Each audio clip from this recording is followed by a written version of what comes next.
অস্থির দেশের ইলিশের বাজার। রাজধানী সহ দেশের বিভিন্ন স্থানে চড়া দামে বিক্রি হচ্ছে সুস্বাদু রূপালী ইলিশ এ মাছ। বাজার অভিযানে এসেও একই কথা জানালেন জাতীয় ভোক্তা অধিকার সংরক্ষণ অধিদপ্তর।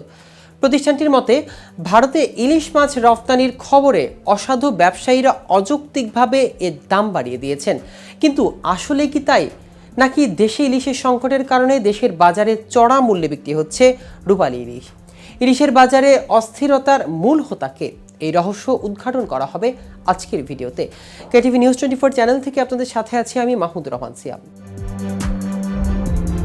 ভারতে রপ্তানি করা হবে না ঘোষণা দিয়ে অবশেষে দেশটিতে দুর্গাপূজা উপলক্ষে ইলিশ পাঠাচ্ছে অন্তর্বর্তীকালীন সরকার। গত 21 সেপ্টেম্বর বাণিজ্য মন্ত্রণালয় ভারতের 3000 মেট্রিক টন ইলিশ রপ্তানির অনুমোদন দেয়। রপ্তানির ঘোষণা দেওয়ার পরপরই সোশ্যাল মিডিয়াতে শুরু হয় ব্যাপক আলোচনা ও সমালোচনা। পক্ষে বিপক্ষে মতামতে প্রকাশ পেয়েছে নানা নেটিজেনদের ইতিবাচক ও নেতিবাচক কথা। এই আলোচনা থেমে নেই পথে ঘাটে কিংবা হাট বাজারে। তবে এ সুযোগে রাজধানী সহ দেশের বিভিন্ন স্থানে বাজারে বাড়তে শুরু করেছে ইলিশের দাম। ব্যবসায়ীরা বলেছেন, রপ্তানির অনুমতি পাওয়ার পর ইলিশ মজুত করতে শুরু করেছে আড়তদাররা। কেউ মজুত করেছে ভারতে পাঠাতে, কেউ আবার সংকটের সময় বিক্রির আশায়। ক্রেতারা বলেছেন, উচ্চ মূল্যের কারণে মাছে ভাতে বাঙালির কাছে বর্তমানে দুষ্প্রাপ্য বস্তুতে পরিণত হয়েছে জাতীয় মাছ ইলিশ। তাই যত দ্রুত সম্ভব বাজারে স্বস্তি ফেরাতে হবে। এক ক্রেতা বলেন, সরকার বলেছিল এবার ইলিশ রপ্তানি হবে না, তারপরও অনুমতি দেওয়া হলো। এখন দেশের দাম বাড়তে শুরু করেছে ইলিশের। সাধারণ মানুষের আর ইলিশ খাওয়ার উপায় নেই। এই পরিস্থিতিতে বুধবার ভোরে দেশের বিভিন্ন ইলিশের বাজার ও আড়তগুলোতে অভিযানে নামে জাতীয় ভোক্তা অধিকার সংরক্ষণ অধিদপ্তর। রাজধানীর কারওয়ান বাজার ও যাত্রাবাড়ির পাইকার মাছের আড়তে অভিযান চালায় প্রতিষ্ঠানটির দুটি বিশেষ টিম।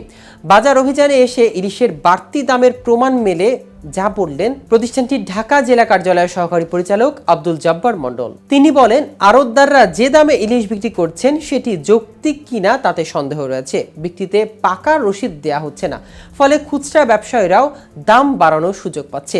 যৌক্তিক লাভ করলে ব্যবসায়ীদের ইলিশ বিক্রি করতে হবে জানিয়ে আব্দুল জব্বার বলেন, সরকার ভারতের ইলিশ মাছ রপ্তানির সিদ্ধান্ত নিয়েছে।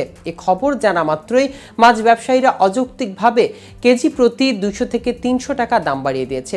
এসব নির্মূল করতে হবে। তিনি বলেন, খুচরা ব্যবসায়ীরা 1550 টাকায় কিনে 2200 টাকায় ইলিশ বিক্রি করছেন।